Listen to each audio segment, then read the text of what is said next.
భద్ర సిద్ధేశ్వర్ గారు ఏదైతే 12 రోజుల క్రితం ఆమరణ నిరాహార దీక్షకు కూర్చున్న వెంటనే పోలీసులు వాళ్ళను తీసుకెళ్లి అఫ్జల్గంజ్ పోలీస్ స్టేషన్లో చేర్చారన్నటువంటి విషయం తెలిసిన వెంటనే నాతో పాటు ఉన్నటువంటి యువకులందరం కూడా వెంటనే పోలీస్ స్టేషన్ చేరుకుని వారితో పాటు దీక్షలో కూర్చొని సంఘీభావం తెలియజేయడం జరిగింది. మరి వాళ్ళందరూ కూడా ఇక్కడికి చేరుకోవడం అంటే ఏంటంటే చాలా శుభ పరిణామం. ఏదైతే మీరు ప్రారంభించినటువంటి ఈ యొక్క నిరాహార దీక్ష ఉందో ఇది రాష్ట్రంలో కూడా గొడ్డలి పెట్టు లాంటిది అన్ని రాజకీయ పార్టీలకు. ఎందుకంటే బీసీలను ప్రతి ఒక్క రాజకీయ పార్టీ కూడా కేవలం ఒక అస్త్రంలాగానే భావిస్తున్నాయి. మరి ఈ రోజు వాళ్ళ యొక్క దృక్పథాన్ని కూడా మార్చుకోవాల్సిన పరిస్థితి ఏర్పడడం మనకు చాలా స్పష్టంగా అవుపడుతుంది.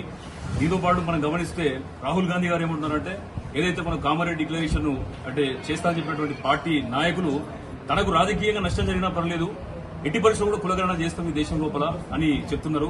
వారితో పాటు జేడీయూకి సంబంధించినటువంటి నితీష్ కుమార్ గారు కావచ్చు, చిరాగ్ పాస్వాన్ గారు కూడా పార్లమెంటరీ కమిటీ సమావేశం లోపల తప్పకుండా కులగణన జరగాలని చెప్పేసి అని బీజేపీ పార్టీ మీద ఎన్డీఏ కూటమి ఒత్తిడి తీసుకొస్తా ఉంది. అదేవిధంగా ఇంతకుముందు అన్న చెప్పినట్టు ఆర్ఎస్ఎస్ కూడా ఏంటంటే తప్పకుండా కులగణన జరగాలని చెప్పి చెప్తుంది. మరి జాతి అంతా కూడా ఏకమై మాట్లాడుతున్నటువంటి ఈ తరుణంలో కనుక ఏ పార్టీ కానీ కేంద్రంలో ఉన్నటువంటి బీజేపీ కావచ్చు, రాష్ట్రంలో ఉన్నటువంటి కాంగ్రెస్ పార్టీ కావచ్చు ఈ విషయాన్ని కనుక విస్మరించేది ఉంటే తప్పకుండా వాళ్ళకు రాజకీయంగా తగిన గుణపాఠం తప్పకుండా జరుగుతుంది. మరి దీన్ని వాళ్ళు గమనించి ఒక రాజకీయ పార్టీగా దీన్ని వాళ్ళు గమనించి వాళ్ళు ఈ యొక్క నష్ట నివారణ చేసుకుంటారని చెప్పేసి అని గమనిస్తున్నాం. తప్పకుండా మీరు చేస్తున్నటువంటి ఏదైతే పోరాటం ఉందో ఇవాళ తెలుగు జాతికి ఒక ఆదర్శం, ఒక నిదర్శనం లాగా నిలిచింది. తప్పకుండా యువత లోపల కింది స్థాయి వరకు కూడా ఉద్యమం అనేది చేరింది.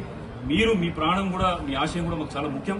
తప్పకుండా మీరు ఈ యొక్క చేసినటువంటి దీక్షా కార్యక్రమం అనేది మా అందరూ కూడా ఆదర్శప్రాయం. తప్పకుండా దీన్ని ఇంటెన్సిఫై చేసే విధంగా మేము ముందుకు తీసుకెళ్లే విధంగా మేము చేస్తాం.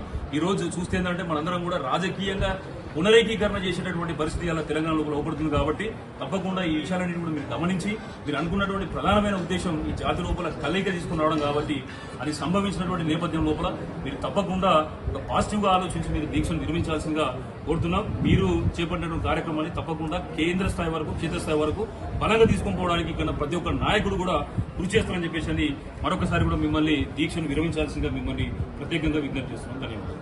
థ్యాంక్ యూ సురేష్ గారు. ఇప్పుడు మన మధ్య